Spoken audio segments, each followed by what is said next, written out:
Hi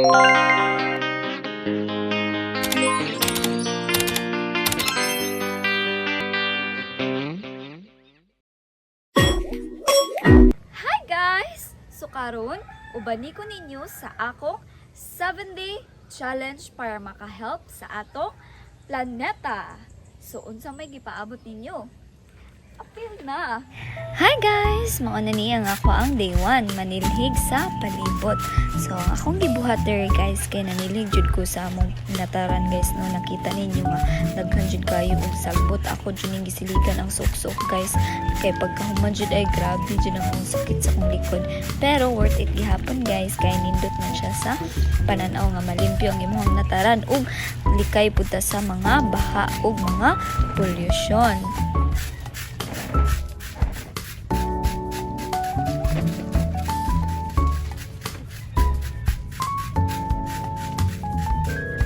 Gikuha na nako ang akong sulanan sa basurahan para isudan nako ang akong mga gipundok nga basura.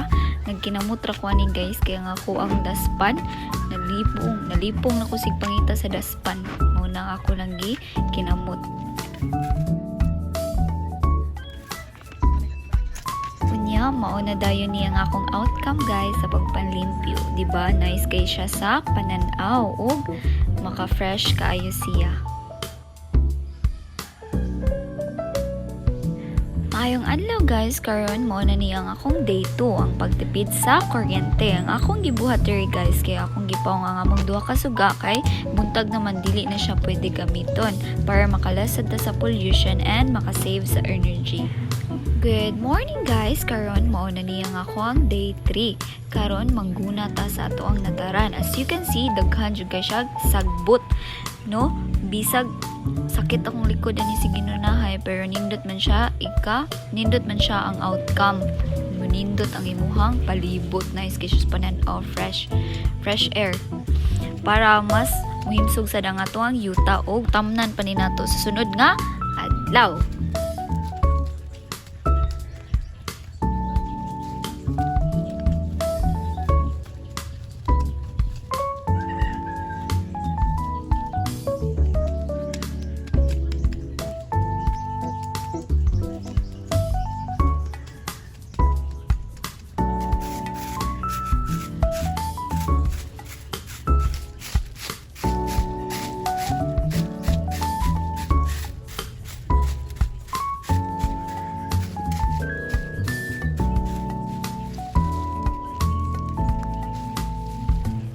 Mao na ni pagkahuman guys, di ba? Limpyo kaayo. Nindot kay siya sa feeling bisag sakit sa likod. Maayong adlaw guys. So, karon mo na napud ni ang akong day 4. So kay naman tay pagtipid sa kuryente, naapod tay pagtipid sa tubig para sa umaabot ng mga kalamidad guys. Naatay andam nga tubig unya, dapat dili pud ta magusig-usig sa tubig na to, kay saon na lang atong bayranan sa tubig.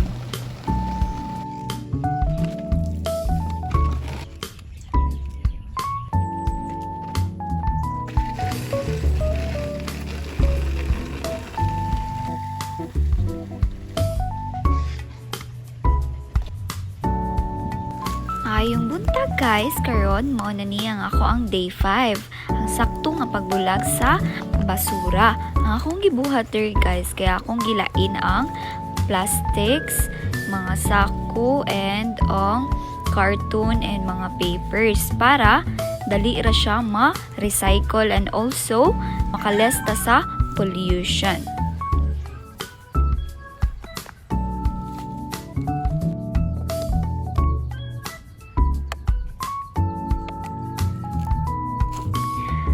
Guys, nanata sa ika-day 6.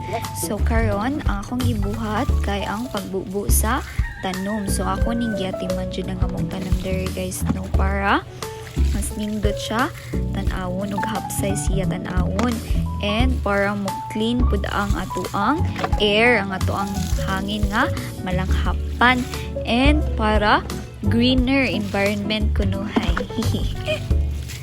As you can see, tanawa guys, nice kaayo. Diba? Very green kaayo siya. guys! Maayong adlaw. So karon mao na ni ang ako ang last day. So ang akong gibuhat diri kay nagtanom ko og kahoy para makatabang ni siya sa atong mga kalimidad guys ug naay mo abot, like for example mabahaan ta, so maka-help ni siya para maprotektahan ang ato ang environment.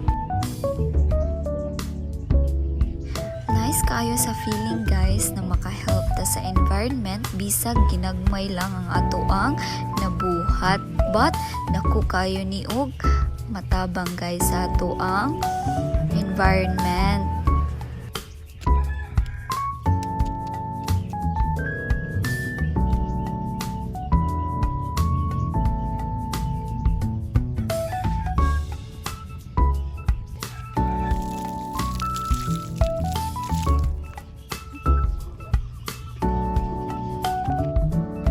Thank you guys sa pagtanaw. Salamat sa inyong pag-uban sa akong 7-day challenge para makahelp sa atong kalikasan. Hinumdumi, bisan sa gamay nga buhat, makatabang kini sa atong kalikasan. Ampingan nato atong palibot, gamayng buhat, dakong kalabutan. Bye! Thank you for watching.